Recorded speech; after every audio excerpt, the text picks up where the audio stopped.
Oi, pessoal, bom dia. Hoje eu tô aqui, para mais um dia de café, aproveitando a quarentena.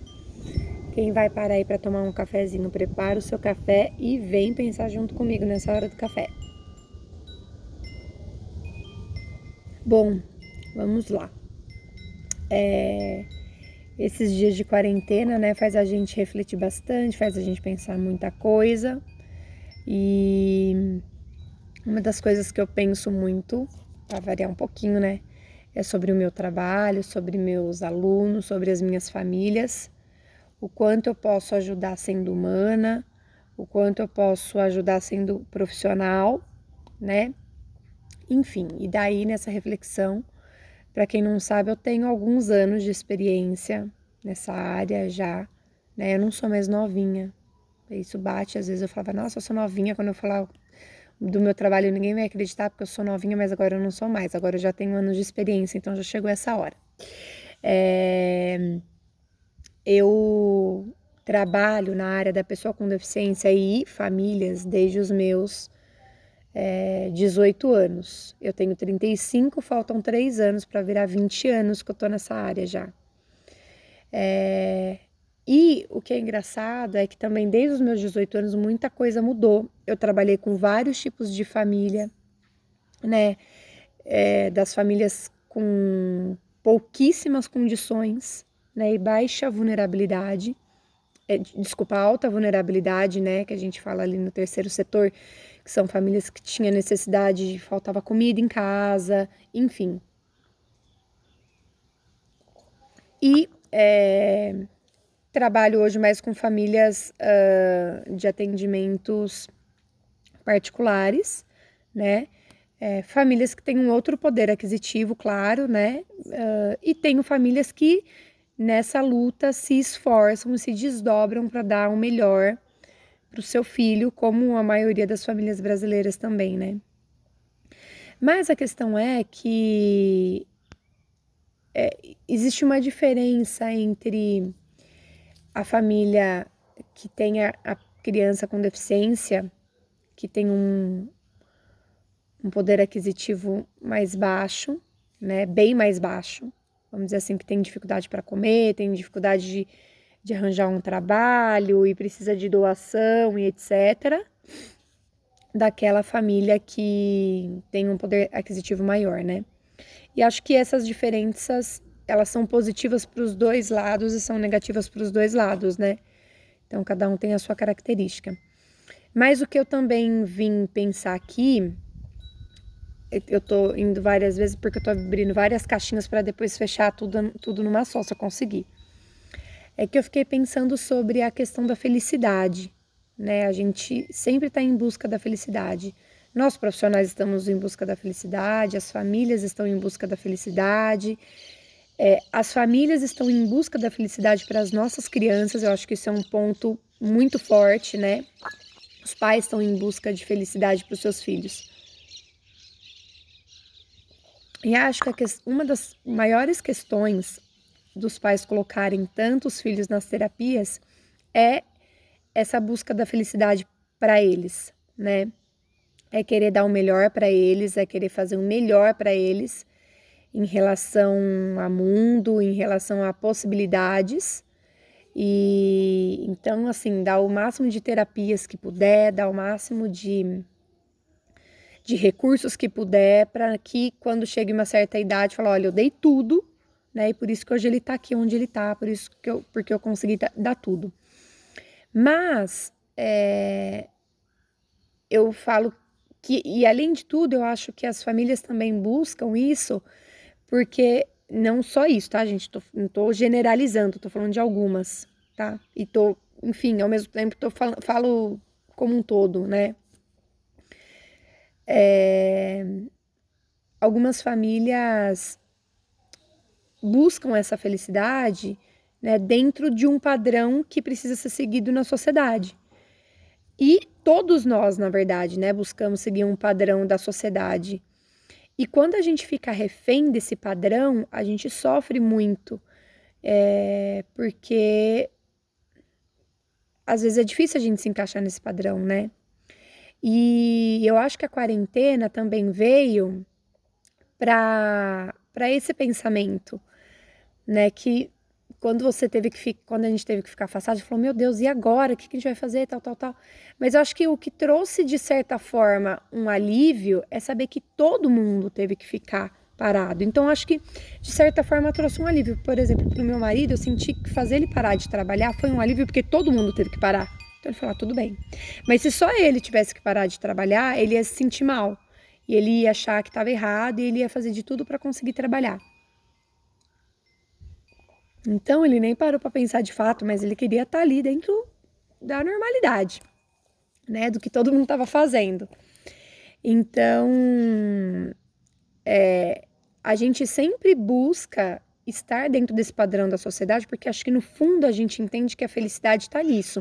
A felicidade está na gente ter um carro muito bom, a felicidade está na gente morar numa casa muito boa, a felicidade está na gente ter uma família perfeita, né? Ter um trabalho perfeito, enfim.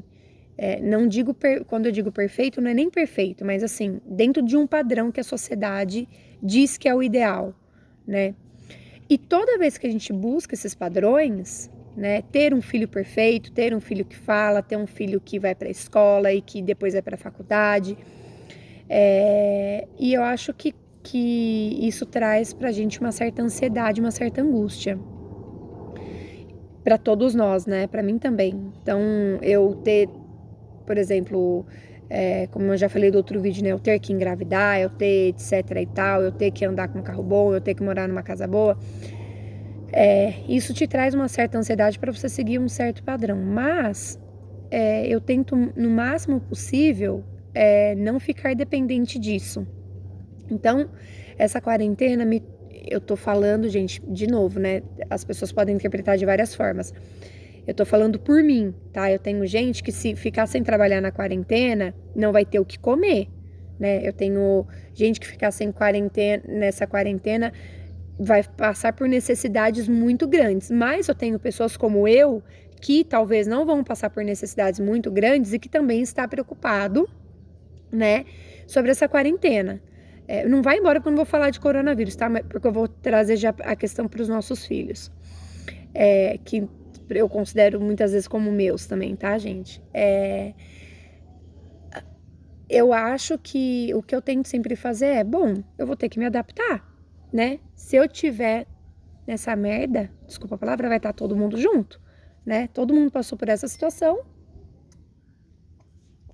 e a gente vai ter que se adaptar, né? Eu acho que, na verdade, a felicidade muitas vezes está no poder dessa adaptação, né? Em ver a possibilidade de se adaptar. De novo, lembrando, quando a gente está numa situação muito difícil, é difícil a gente ver esse poder de adaptação, tá? Mas eu tô falando por mim e tô falando talvez em pessoas que consigam ter esse olhar, tá? Então, quando eu falo pelos nossos filhos, às vezes a gente tá numa ânsia tão grande de que ele fale, de que ele ande, de que ele se encaixe dentro desses padrões da sociedade, que a gente esquece de fato de olhar o que para ele, nesse momento, faz ele feliz. E daí a gente faz um monte de coisa, a gente dá um monte de coisa, mas às vezes a gente não dá o que de fato faz ele feliz. E às vezes nessa quarentena, o que você vai poder dar para o seu filho é muita felicidade, porque é estar com os pais, estar presente, né, fazer brincadeiras dentro de casa sem uma certa demanda.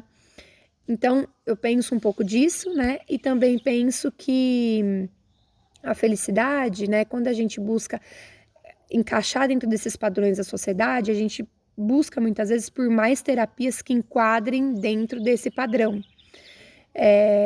E a gente daí esquece quem é a criança, né? E quer encaixar dentro de um padrão. Então, eu acho que o importante é o equilíbrio, né? É a gente pensar na criança, não é deixar a criança se desenvolver, falou, não falou, tudo bem. Não é isso. Mas e dentro das possibilidades dele, a gente ir atrás e o que ele nos der de bom, né? E o que ele nos oferecer, aquilo, da forma como ele conseguir nos comunicar, a gente sempre vai buscar mais, claro, mas a gente vai ficar feliz com aquilo, né? Porque senão a gente sempre acha que a felicidade tá lá na frente, né? A gente sempre acha que a felicidade tá num potinho lá na frente que a gente ainda não alcançou. E sinto lhe dizer que esse lá na frente nunca vai chegar, porque toda vez que você chegar, você vai querer mais. Então, a felicidade, ela está muito mais nesse processo dessas conquistas, né, do que de fato num ponto final, porque a gente sempre vai querer mais. Isso é do ser humano, né? E acho que se a gente sempre buscar por mais para nossa qualidade de vida e sem ansiedade, e buscar mais pela felicidade, ver que o outro está feliz com aquilo, eu acho que no fundo é o que importa. Se aquela criança não tá feliz daquela forma, se aquela criança não tá feliz se comunicando daquele jeito, se você vê que ela tá extremamente angustiada com aquela forma de comunicação, acho sim que a gente tem que buscar por melhora. Porque daí a gente não tá querendo encaixar numa sociedade, num padrão. A gente tá buscando o melhor para a felicidade dele, para que ele seja feliz, independente de como ele seja, né? Se eu fosse pensar sempre dentro do padrão, talvez eu não tivesse montado a Motricitar. Com certeza eu não teria montado o Movapre, né? Porque eu montei num tempo... Hoje se pensa diferente em relação ao movimento, ao autismo, né? Mas tem muita gente que, se falasse que o movimento não ia fazer muita diferença para o desenvolvimento do autismo, mas que o movimento ia deixar sua criança feliz, eu tenho certeza que muita gente não ia fazer as atividades, não ia fazer as atividades de psicomotricidade, né? As atividades com movimento, né, hoje tem tanta importância porque, na verdade, traz resultado, né, e ao mesmo tempo deixa as nossas crianças felizes. Então, é isso que eu sempre busco, né, nas minhas terapias. E a gente não ia conseguir cobrar por isso, né? Porque se não traz um resultado, só deixa feliz. Bom, vou levar meu filho só pra ficar brincando na pracinha e tá tudo certo, né? Então, até um pensamento que a gente tem sobre isso, né? Das terapias trazerem resultados, mas eu acho que é importante a gente pensar no que os nossos filhos também gostariam de fazer. E eu sempre penso nisso, né? Então, se seu filho não tá indo bem em matemática, não tá indo bem em português, não vai bem nas aulas de escola, mas ele ama música, põe ele numa aula de música. Ele quer muito tocar violão e você fala que só vai pôr ele para tocar violão quando ele tirar notas boas. Poxa, e se for difícil para ele pra caramba tirar notas boas, ele nunca puder tocar violão. Quando eu era criança, a minha mãe sabia que eu não era a melhor aluna na escola, nunca fui. E dou graças a Deus por isso, gente, de verdade. É uma libertação você não ser bom aluno. Nossa, minha criatividade ia assim, ó, além, é maravilhoso. Pensando por mim, tá? Não é ruim não, gente. Mas eu passava de ano, né? Dava lá meu jeitinho, passava de ano, enfim, estudava no final das contas, corria atrás nos 15 minutos do segundo tempo, nos últimos 15 minutos do segundo tempo, né? Nos últimos 45 minutos do segundo tempo. Bom, e corria atrás e passava de ano. Só que minha mãe via o quanto eu amava movimento. Minha mãe e meu pai, né? Via o quanto eu gostava de dança, o quanto eu gostava de natação. E eu me dedicava 100%. Eu era muito responsável nisso. E foi hoje se eu falar pra vocês o que me marcou, não foi a escola que me marcou, foram essas atividades que me marcaram. Foi o convívio na aula de dança, foi o convívio na natação, foi o aprendizado que eu tive nas competições, foi a aula de vôlei que eu comecei desde os meus 6 anos de idade. Então, assim, eu sou tão grata por meus pais terem olhado por esse lado, falou, vamos colocar essa menina em atividade, em pintura. Foi tão marcante tudo isso na minha vida que hoje, essas experiências positivas eu trago no meu dia a dia. Então eu continuo pintando, eu continuo fazendo exercício físico, eu continuo buscando essa paz e que é o que de fato me traz a felicidade, né? Eu estar tranquila, eu estar serena, eu buscar essa paz interior é o que me traz felicidade. Eu ver quem está do meu lado está feliz, isso me traz uma felicidade muito grande. Alguns falam, Pamela, você não gosta de se sentir triste. Provavelmente não, mas enfim, isso é uma outra terapia, enfim. Mas a questão é de buscar atividades que façam o seu filho feliz e ele se sentir parte, ele não se sentir só mais uma criança fazendo algo porque ele tem uma dificuldade, né? Então, pensa no que seu filho gostaria. Eu ia falar mais alguma coisa aqui quando eu falei de atividade física, né? Que a gente às vezes busca algumas atividades físicas. Agora eu não lembro de fato, mas quando lembrar, depois eu falo pra vocês que minha mãe me colocou nessas atividades físicas e isso fez muita diferença na minha vida. Então eu acho que é importante a gente pensar isso também para as nossas crianças, né? O que ele gosta, o que ele tá pedindo. Claro que às vezes ele vai pedir coisas que a gente não vai conseguir oferecer, né? Mas, por exemplo, quando eu era criança, eu pedia muito pra minha mãe pra fazer ginástica olímpica. E minha mãe nunca me colocou, você vai ficar com um corpo horrível. E eu amo ginástica olímpica até hoje. E eu quero fazer ginástica olímpica, né? Então, mesmo com a minha idade, falei, não, um dia eu vou entrar numa aula de ginástica olímpica. Então a gente busca por isso, né? Então, muitas vezes as nossas crianças não conseguem comunicar, elas não conseguem escolher, então é importante a gente olhar para elas e falar o que elas gostariam de fazer. Será que meu filho gosta de música? Eu vou tentar uma aula de música. Será que meu filho gosta de ginástica? Vou tentar uma aula de ginástica. Será que meu filho gosta de psicomotricidade? Vou tentar. E quando eu falo isso, não é só pensar, gente, no positivo, não é deixar só os nossos filhos felizes, né? Mas é para que, de fato, se ele não se enquadrar na sociedade que a gente gostaria, ele pode escolher outra coisa, né? Lembrei que eu ia falar. Eu ia falar que se não fosse todo esse olhar da minha mãe me colocando em atividades físicas, né? E me tirando da escola, eu talvez não teria montado a Movapre e o Motricitar, porque a Motricitar é uma realização de quando eu era criança e eu queria muito aprender através do movimento e eu não tinha essa oportunidade. Hoje eu tenho essa oportunidade de oferecer para as crianças, através da minha experiência quando criança. Então, talvez alguma experiência que você der para o seu filho quando criança, isso pode se tornar uma profissão, se ele gostar muito. Mas se a gente só oferecer experiências e atividades que para ele é muito difícil de realizar, vai ser mais difícil de tornar isso algo que ele vai levar para o resto da vida. Então,